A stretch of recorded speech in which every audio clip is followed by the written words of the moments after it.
నేను పప్పు మామిడికాయ కొడుతున్నానండి. ముందు మామిడికాయ ముక్కలు పచ్చిమిరపకాయలు కోసేసుకుని రెడీ చేసుకున్నానండి. ఇందులో పప్పు చేసుకుంటానండి. లటా పప్పుకి 2 లటాలు నీళ్ళు వేసుకోవాలండి. సోడా పొడి వేసుకుంటే మెత్తగా ఉడికిద్దండి.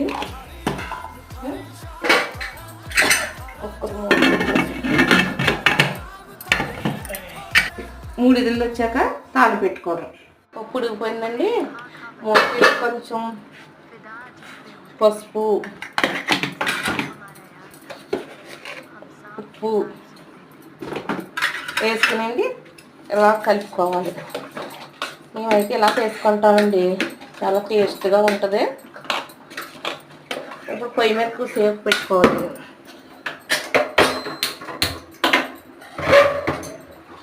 ఇందులో కొన్ని నీళ్ళు వేసుకోవాలి. బాగా ఉడికాకనండి తాలింపు పెట్టుకోవాలి. రెడీ అయిపోయింది.